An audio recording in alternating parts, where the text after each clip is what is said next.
Point है जब मैं कहता हूँ तो आप मेरे चारों तरफ नज़र दौड़ा के देखिए, और इंक्लूडिंग यू, अपने आप को भी। यहाँ सारे लोग बहुत कर्मठ हैं, बहुत ही क्रियाशील हैं। हमारे यहाँ देखिए, ऐसा सत्संग हमने कभी यहाँ क्रिएट ही नहीं किया कि लोग अपना काम धाम छोड़ के बस भजन गा रहे हैं, बैठ के हरे रामा हरे कृष्णा कर रहे हैं, चिलम फूंक रहे हैं। ऐसा तो कोई माहौल हमने कभी इंडोर्स नहीं किया। एग्जिस्टेंस पे ट्रस्ट का मतलब होता है एग्जिस्टेंस की हैपनिंग को होने देना, बेपरवाह बेशक होना। आलसी नहीं होता व्यक्ति, चाह के भी नहीं हो पाते।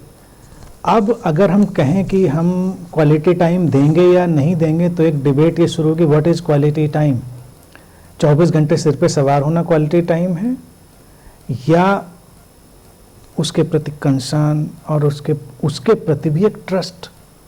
अगर आपकी ही बात करें, आप चाह के भी देखिए आपको दूर जाना पड़ता है, डेस्टिनी का यही तो व्हील है। चाह के भी आप उतना टाइम नहीं आ पाते हैं, दे पाते हैं।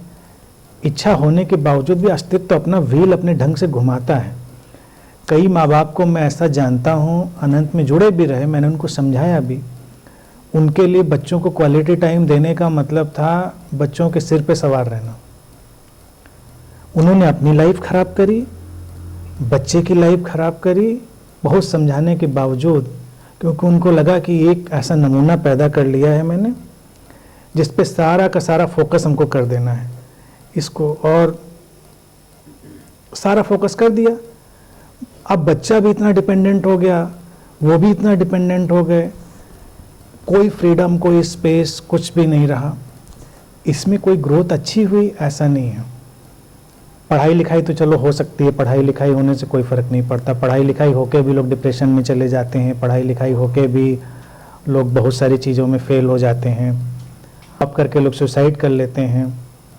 मेरा कहना है कि इस एटीट्यूड से, जब आप ट्रस्ट के एटीट्यूड से जीते हैं, तो बच्चे भी आज़ादी की हवा में सांस लेते हैं, और उनके अंदर से जो प्रतिभा निकल के आनी होती है वो 100% निकल कर आती है।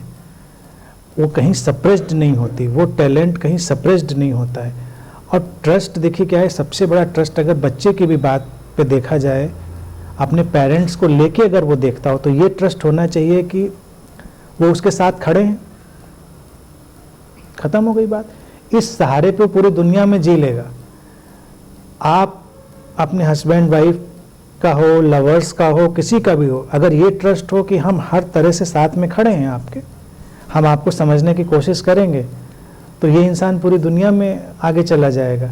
लेकिन अभी तो हम डाउट में हैं, पहले हमको क्लियर तो हो जाए कि साथ में खड़े होना चाहिए कि नहीं खड़े होना चाहिए। बच्चों की बात पे तो फिर भी हम कंप्रोमाइज़ कर लेते हैं, और बाकी तो रिश्ते हैं उनमें थोड़ी मुश्किलें आती हैं। लेकिन अगर ये ट्रस्ट ही इतना इंटैक्ट हो कि हम एक दूसरे में ट्रस्ट करते हैं, और वो एग्जिस्टेंशियल ट्रस्ट की शैडो ही है, यानी कि जब अस्तित्वगत ट्रस्ट में हम जीना शुरू करते हैं, तो हम दूसरे के ट्रस्ट में भी अपने लव्ड वन के आ जाते हैं, और ये बहुत कूल रिलैक्स्ड फीलिंग होती है।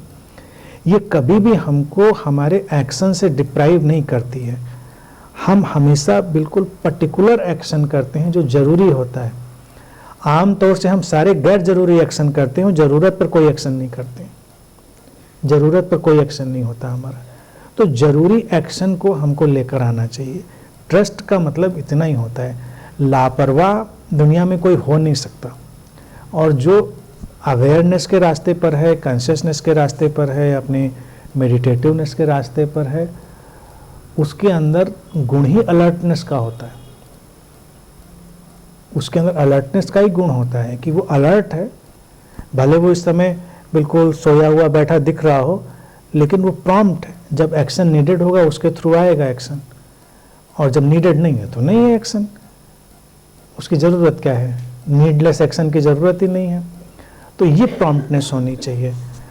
तो मुझे इसलिए इस बात में कभी डाउट नहीं रहा, जो ये टीचिंग इतने साल से मैं देता रहा हूँ और लोगों शेयर करता रहा हूँ, मेरे साथ जितने भी लोग जुड़े रहे वो अपनी वर्ल्डली लाइफ में भी उतने ही सक्सेसफुल रहे। अपनी वर्ल्डली लाइफ में उनकी सक्सेस में कहीं कोई कमी आज तक नहीं आई, और इनर लाइफ में तो हैं ही सक्सेसफुल। तो समस्या कहाँ पर है? Where is the problem?